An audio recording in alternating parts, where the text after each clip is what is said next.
हम जितने भी साध संगति से जुड़े हुए भाई बहन हैं, आप और हमने इन तमाम घटनाओं से शिक्षा लेनी है। हिसार जेल से आने के बाद तकरीबन 17-18 दिन हो चुके हैं गुरुदेव को। अभी तक गुरुदेव ने कोई जिक्र किसी भी प्रकार का साध संगति को लेकर नहीं किया, मुझ पवन दास को लेकर नहीं किया। समझ जाना संकेत को, अन्यथा ये मुद्दा तो गुरुदेव ने सबसे पहले उठाना था। जिस मुद्दे को गुरुदेव 11 साल से जेल में बैठकर लगातार उठा रहे थे, कभी पुस्तक लिखकर, कभी ऑडियो के माध्यम से, कभी वीडियो के माध्यम से, कभी लेटर के माध्यम से, जो 11 साल से संगत में चर्चा का विषय बना हुआ था। इस कदर गुरु को मानुष मानकर गुरु के परिवार ने मुझ पवन दास और सात संगति के खिलाफ गुरु जी को भड़का रखा था। मेरे ऊपर गुरुदेव भगवान के माध्यम से मुकदमे करवा दिए गए। क्या वो परमात्मा बाहर आकर इस मुद्दे पर बात नहीं करता? जानबूझ के नहीं कर रहा परमात्मा, क्योंकि परमपिता परमात्मा गधों के साथ में घोड़ों को मिक्स नहीं करना चाहता। ये परमात्मा चाहता है कि मेरे यहां से सतलोक जाने के बाद ये दुनिया किस प्रकार से भक्ति करेगी। ये परमात्मा हम सत्सेवकों को लेकर वो उदाहरण पेश करना चाहता है कि जैसे मेरे धनाना आश्रम में आने के बाद भी, और जिस प्रकार साथ संगति से जुड़े मेरे बच्चे मुझे शब्द रूप में अपने घर पर विराजमान करके और उसी श्रद्धा, उसी लगन के साथ, उसी समर्पण के साथ, मन में किसी प्रकार का दोष ना रख के जो भक्ति कर रहे थे। बच्चों, इस प्रकार से घर घर को आश्रम बनाओ, इस प्रकार से पूरी दुनिया को आश्रम बनाओ, इस प्रकार से तुमने भक्ति करनी पड़ेगी। ये गुरुदेव भगवान उदाहरण पेश कर रहे हैं और ये लंबा खींचेंगे। इस बीच में जो कमजोर आत्मा होगी साथ संगति में, वो किसी भी पॉइंट से मन में दोष पैदा करके वो साथ संगति से टूटकर आश्रम में चली जाएगी। इसलिए परमात्मा देरी कर रहा है कि थोड़ा बहुत यदि कोई कचरा बचा हो तो वो भी आ जाए, टूट जाए। 24 कैरेट सोना बना के परमात्मा सतलोक लेकर जाएगा। तो आप और हम सत्सेवक भाई बहनों को परमात्मा एक एग्जाम्पल के रूप में पूरी देश और दुनिया के सामने खड़ा करना चाहते हैं। इसलिए परमेश्वर जी चुप हैं। तो थोड़ा सा धैर्य धारण करना और ज्ञान को आधार बनाना हमारी भक्ति को छीन नहीं सकता, ध्यान रख लेना। हम परमेश्वर रामपाल जी को आधार बनाकर घर बैठ के भक्ति कर रहे हैं, मर्यादा निभा रहे हैं। चाहे 7 समुद्र पार बैठ के भक्ति कर लो, मर्यादा में रहकर, गुरु को इष्ट मानकर। गुरु पल पल साथ है। और आश्रमों में तो वैसे भक्ति नहीं होती। गुरु के आने के बाद भी इन सतलोक आश्रमों में जो राग, द्वेष, ईर्ष्या जो बदबू मार रही है, इतनी तो पहले भी नहीं थी। इतना द्वेष भर गया उन लोगों में, वो भेदभाव। ये लोग कहा करते थे कि हमारे आश्रम में कोई भेदभाव नहीं होता। भक्तों की 1-1 किलोमीटर लंबी सांप की तरह लाइन लग रही है गुरु जी के दर्शन के लिए, और राजनेताओं को गुरु जी के लड़के वीआईपी दर्शन करवाते हैं, वीआईपी दर्शन। अरे उस परमात्मा के दरबार में सब एक समान होने चाहिए। उन राजनेताओं को भी लाइन में लगना चाहिए, बीच में नहीं, सबके पीछे, कि भैया नियम और कायदे से चलो। यहां पर ये परमात्मा का दरबार है, पूर्ण ब्रह्म का दरबार है। यहां हम अगर भेदभाव करेंगे तो हम भी उसके दोषी बनेंगे। चाहे नेता हो, चाहे राजनेता हो, कोई प्रधानमंत्री भी अगर आ जाए और अगर लाइन लग रही है तो सबसे पीछे वाले भगत के पीछे प्रधानमंत्री को होना चाहिए। ये वो मार्ग है। हमारे आश्रमों में भेदभाव नहीं होता। अरे तुम तो अपने भक्तों के साथ में भेदभाव कर रहे हो, अपने भक्तों के साथ में, गुरु भाई बहनों के साथ में। बेचारे 10-10 घंटे लाइन में लग के दुखी होके गुरु जी के दर्शन करने जा रहे हैं, और नेताओं को तुम वीआईपी ट्रीटमेंट दे रहे हो। उनकी गाड़ियां भी आश्रम के अंदर आ रही हैं। ये भेदभाव नहीं है क्या? ये निष्पक्षता है। भैया जब सत्य सामने आता तब पता चलता हम कितने भगत हैं। सोशल मीडिया पर कितना ही भोंक लो, कितना ही लिख दो, हमारे आश्रम में ये होता है, हमारे आश्रम में वो होता है। अब क्या हो रहा है इन आश्रमों में? ये आश्रम है ये।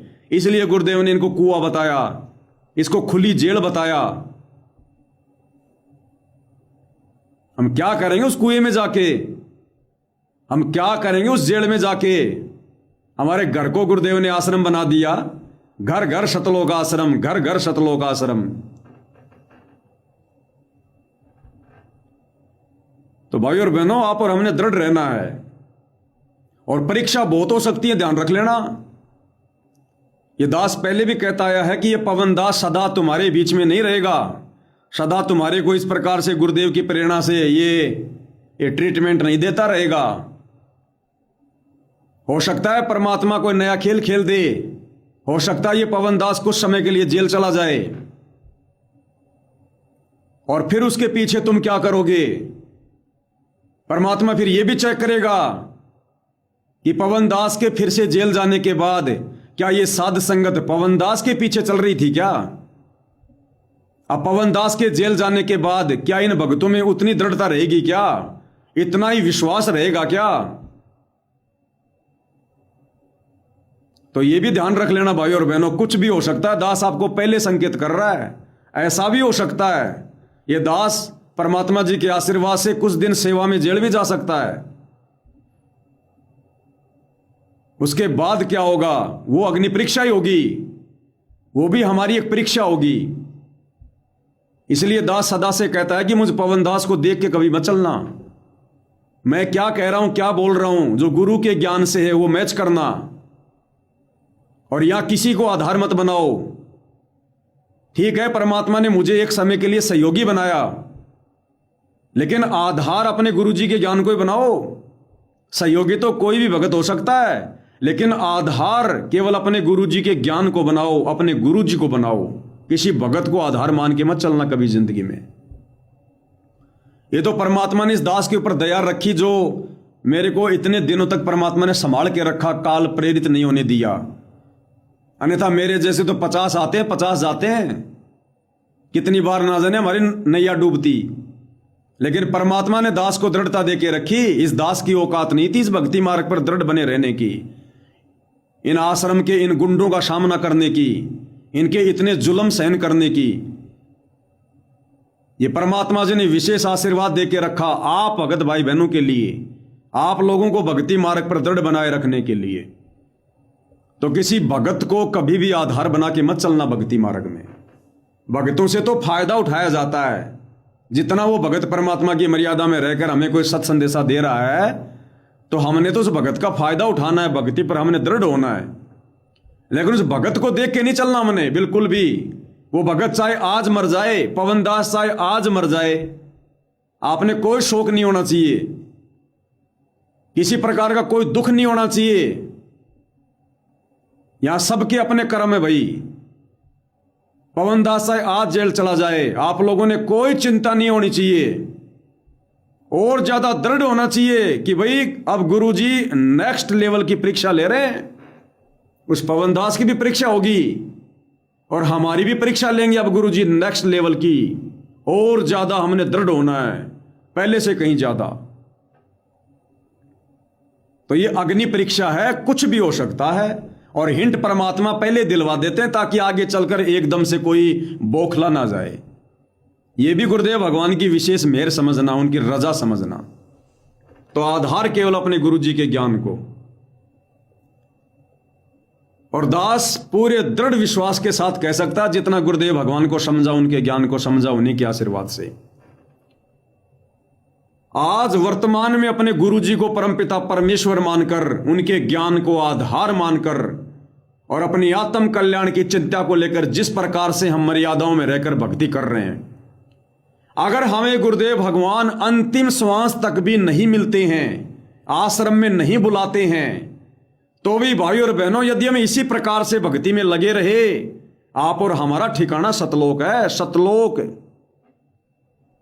क्योंकि परमात्मा का शब्द रूप है, ये हाड़मास का पुतला नहीं है।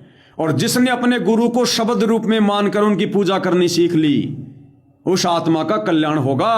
अपने गुरु को मानुष मानने वालों का, हाड़मास का पुतला मानने वालों का, अपने गुरु जी को शरीर में मानने वालों का कभी मोक्ष नहीं होता। देही को सतगुरु कहे यो तो धुंधर ज्ञान, और चार दाग आवे नहीं उसको सतगुरु जाने। तो अगर अंतिम श्वास तक भी अगर गुरुदेव भगवान नहीं मिलते हैं, अगर नहीं हमें आश्रम में बुलाते हैं, तो तो भी हमारा इतना ही विश्वास, इतनी दृढ़ता होनी चाहिए हमारी कि गुरु जी तो असली रूप में तो हमारे साथ हैं। वो देही वाला रूप तो परमात्मा ने केवल ज्ञान समझाने के लिए धारण करना पड़ता है, और इस परमात्मा की देह थोड़ी है, ये तो शब्द है। हम हैं शब्द, शब्द हम माही, और हमसे भिन्न और कछु नहीं। परमात्मा कहते हैं वो शब्द मैं ही हूं भाई, मेरा शब्द रूप है। शब्द निवास आकाशवाणी यो सतगुरु का रूप है। तो वो शब्द परमात्मा सतगुरु रामपाल जी, और शब्द हम माही, और जिस शब्द को लेकर तुम्हारा मोक्ष होगा, गुरुदेव कहते हैं वो शब्द मेरे पास है, और हमसे भिन्न और कछु नहीं। हमारे से भिन्न ना कोई आश्रम है, ना कोई और कुछ है, ना कुछ नहीं है। और शब्द रूप में गुरु जी हमारे साथ, हमारे घर पर, हमारे घट में। घटी ही में गंगा, घटी ही में जमुना, घटी ही में जगदीश सतगुरु तारेंगे। बताओ फिर हमें कमी किस बात की। अरे जब गुरु जी हमारे साथ जाएंगे शरीर छोड़ने के बाद, तो शब्द रूप में तो जाएंगे, 8 मास के पुतले के रूप में थोड़ी जाएंगे, शब्द रूप में जाएंगे गुरुदेव हमारे साथ में, सूक्ष्म शरीर को लेकर। तो हमने तो शब्द की पूजा करनी है, शब्द को अपना गुरु बनाना है। रामानंद से कहे कबीरा, शब्द गुरु चित चेला रे। बस मर्यादा ना टूटने देना, मन में कोई कच्चापन ना आने देना। फिर देखो इस परमपिता परमेश्वर के अद्भुत खेल, क्या करेगा ये परमात्मा। ये तो दास आपको नेक्स्ट लेवल की बात बता रहा है कि ऐसा भी हो सकता है, तो हमने इस कदर तैयार रहना है। अन्यथा ये परमात्मा आने वाले समय में जो तीसरा जो झटका बता रहे हैं ना, उस तीसरे झटके में परमात्मा देश और दुनिया के सामने सात संगति को खड़ा कर देगा कि ये है वो मेरा मार्ग, मेरा मिशन, और ये है वो भक्ति जिससे तुम मेरी प्राप्ति करोगे, सतलोक जाओगे। आंख फटी की फटी रह जाएंगी इन आश्रम वालों की। और उस समय दुनिया वालों को पता चलेगा कि हम जो सुना करते थे भविष्यवाणियों में कि कल की भगवान प्रकट हो चुका है और उनका गुप्त मिशन चल रहा है। ये है वो गुप्त मिशन साध संगति, जिसको आज सतगुरु रामपाल जी की संगत भी अज्ञानता के चलते, काल प्रेरणा के चलते ढंग से समझ नहीं पा रही, स्वीकार नहीं कर पा रही। तो भाई आप और हम साध संगति से जुड़ी आत्माएं विश्व की वो आत्मा है जिनकी परमेश्वर ने बुद्धि ऑन कर रखी है, जिनको ये बात ज्ञान आधार से समझ में आ रही है, जिनमें गुरु ने इतने दृढ़ता दे रखी है, इतना विश्वास भर रखा है। और ये विश्वास हमने इसी प्रकार से कायम रखना है। अब तो परमपिता परमेश्वर ने आप साथ संगति से जुड़े भाई बहनों को इतना दृढ़ बनवा दिया, अब तो मेरे को वैसे रिटायरमेंट ले लेना चाहिए। अब तो मुझ पवन दास की कोई जरूरत ही नहीं होनी चाहिए। अब तो मालिक ने घर घर में पवन दास बैठा दिए, घर घर में पवन दास बना दिए परमात्मा ने।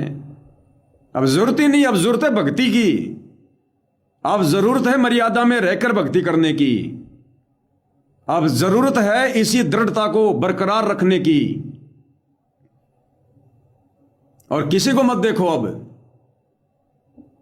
कब परमात्मा कब कौन से सारे रास्ते बंद कर दे, कब ये लाइव आना बंद हो जाए, कब दास जेल चला जाए, कब आपके सामने क्या परिस्थिति प्रकट हो जाए।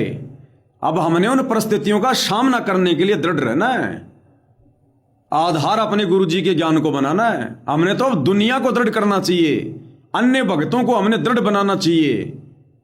जब गुरुदेव ने हमें इतना दृढ़ बना दिया तो इन बातों का भी हमने विशेष तौर पर ध्यान रखना है। ये नहीं सोचना कि पवन दास 4 दिन से लाइव नहीं आ रहा, पवन दास 5 दिन से लाइव नहीं आ रहा, क्या हो गया क्या हो गया। कुछ भी हो सकता है, मर भी सकता हूं, जेल भी जा सकता हूं, भक्ति छोड़ के बैठ भी सकता हूं, जीव हूं 2 कोटि का। गुरु जी के प्रति मन में दोष भी आ सकता है। आज गुरु जी की महिमा कर रहा हूं, मैं कल को उनका विरोध भी कर सकता हूं। तो मेरे को देख के थोड़ी चलोगे आप भाई बहन,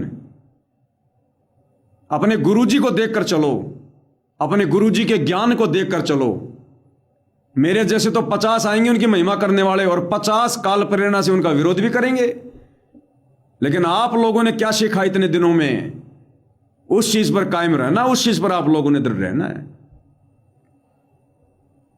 तो इतनी दृढ़ता भाई और बहनों आज हमारे अंदर पैदा होनी चाहिए कि कल को मैं पवन दास भी अगर काल प्रेरित होकर अगर अपने गुरु जी की दिन रात अगर मैं बुराई करूं, दिन रात गालियां निकाल निकाल के, तो भी आप भाई बहनों ने टस से मस नहीं होना, टस से मस। और गुरु जी से यही प्रार्थना करने की, हे गुरुदेव हम नीचों पर तो दया करना मेरे परमात्मा। जब ये पवन दास जैसे भगत इस प्रकार से काल प्रेरित हो सकते हैं तो परमात्मा हम नीचों की तो क्या औकात है। मालिक दया करो, बंदी छोड़। ये मालिक हमें तो बचा के रखना परमात्मा। जो गलती इस पवन दास से बन गई होगी परमात्मा हमसे सौपन में ना बन जाए। इस कदर दृढ़ होना अपने। पवन दास आए भाड़ में जाए, अब कोई लेना देना नहीं है। मालिक ने पवन दास के माध्यम से आप लोगों को दृढ़ करवाना था, कर दिया। अब और देने को लेने को कुछ नहीं है। अब आप लोगों के अंदर परमात्मा ने इतना सब कुछ सॉफ्टवेयर सेट कर दिया, आप खुद हर चीज का निष्कर्ष निकाल सकते हो, हर चीज का निर्णय चुटकियों में कर सकते हो। तत्व ज्ञान रूपी टोर्च दे रखी है गुरुदेव भगवान ने। अब हमें किसी की आवश्यकता नहीं है। तो बहुत सारी बातें हैं भाइयों और बहनों, समय समय पर गुरुदेव भगवान के आशीर्वाद से हम चर्चा करते रहेंगे। और दास अगर रोजाना लाइव आता तो बहुत अच्छी बात है गुरुदेव के आशीर्वाद से। अगर नहीं आ पाता है तो ऐसी कोई बात हमारे मन में नहीं आनी चाहिए, क्योंकि परमात्मा जी की और भी बहुत सारी सेवा होती हैं।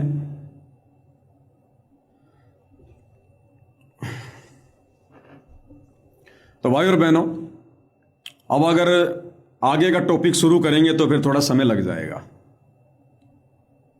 तो आज की साथ संगति में हम केवल इतना ही रखेंगे। पूज्य गुरुदेव परमपिता परमेश्वर जी हमें आशीर्वाद दे, हमें सद्बुद्धि दे, हमारा मार्गदर्शन करे, हमें भ्रमने भटकने से बचाए। और वर्तमान में परमपिता परमेश्वर जो लीला लच रहे हैं, जो खेल खेल रहे हैं, हमें परमेश्वर सद्बुद्धि दे अपनी लीला को समझने की, उस खेल को समझने की। और गुरुदेव भगवान हमें आशीर्वाद दे कि हम उनकी जो करनी है उसको ना देख कर हम उनकी जो है कथनी के ऊपर चलें, हम उनके वचनों के ऊपर चलें। हमारे मन में सुई की नोक रखने जितना भी दोष अपने गुरुदेव भगवान की लीलाओं को देखकर पैदा ना हो। वे चाहे ज्ञान में रहकर करें, चाहे ज्ञान से हटके करें। अब हमें अपना टारगेट समझ में आ जाना चाहिए। हमें जो मार्ग गुरुदेव ने बताया, हमें उस मार्ग पर चलना है। अब गुरुदेव हमारी तरह कोई इंसान नहीं है, कोई व्यक्ति नहीं है, कोई मनुष्य नहीं है जो हमारी जैसी वो क्रिया करेंगे। ये परमेश्वर है, परमात्मा है। इन्होंने तो पूरे संसार को अपनी शरण में लेना है। ये ना जाने अपनी अन्य आत्माओं को शरण में लेने के लिए क्या क्या खेल खेलेंगे, कैसे कैसे उनके साथ में घुलेंगे मिलेंगे। उन्हीं के अनुसार परमात्मा जी कार्य करेंगे। वो जैसा कहेंगे परमात्मा उनकी बात को स्वीकार करेंगे, क्योंकि उनको शरण में लेना है। छोटा बच्चा, नादान बच्चा, जो अबोध बच्चा होता है, वो जैसा कहता है माँ बाप वैसा ही करने लग जाते हैं। वो जिद कर लेता कि घोड़ा बनो, घोड़ा बनो, मैं आपके ऊपर बैठूंगा। तो बाप जमीन पर घुटने टेक कर उस बच्चे की उस जिद के आगे उसको खुश करने के लिए घोड़ा बन जाता है, और बच्चे को अपनी पीठ पर बैठाकर घुटनों के बल जो है वो चलता है। तो अब ये जो बाकी जो ये संसार वाले हैं, जो दुनिया वाले हैं, जो अभी तक गुरुदेव भगवान को नहीं समझ पाए थे, अब ये मोटर पाइप देने के कारण, धर्मशाला बनवाने के कारण, छोटे मोटे उनको लोभ लालच देने के कारण जो अब उनकी महिमा कर रहे हैं, जयकारा लगा रहे हैं, तो परमेश्वर ने उनमें भी भक्ति का बीज डालना है। उन पे भी परमात्मा ने भक्ति की वो कलम चढ़ानी है। तो ये परमेश्वर किन आत्माओं को किस विधि से अपनी शरण में लेंगे, ये इनके अपने कार्य, इनकी अपनी मौज है। हमने उनकी इन लीलाओं को देखकर अपने मन में कोई दोष आदि पैदा नहीं करना है, नहीं तो मारे जाएंगे भाई और बहनों। कोई लेना देना नहीं है। इस झूठे संसार की वास्तविकता गुरुदेव ने हमें बता दी है, समझा दी है, प्रमाण दे दिए हैं। सांच को आंच नहीं होती है। अब यदि हम किसी भी पॉइंट पर नीचे गिर गए तो आप और हमारा ठिकाना नहीं, फिर अनंत युगों तक फिर ठिकाना नहीं है। तो ये परमात्मा जो करे वो करे, इनको करने दो, इनकी मौज, इनकी मर्जी, इनकी लीला अनंत है, निराली है। हमने उन तरफ नहीं देखना है। लीलाओं का देखो तो आनंद लो, आनंद कि देखो हमारे पूज्य गुरुदेव भगवान क्या लीला कर रहे हैं। ये लीलाधर हैं। कल परमेश्वर क्या कह रहे थे, आज परमेश्वर क्या कह रहे हैं। इनकी मौज, इनकी मर्जी, साहिब को कौन रोक दे, इनसे ऊपर कौन है। और ये तो गलत को भी सही कर देंगे, सही को भी ये गलत कर देंगे। तो हमने उनकी वर्तमान लीलाओं को देखकर किसी भी प्रकार से भ्रमित होने के बजाय हमने और ज़्यादा दृढ़ होना है।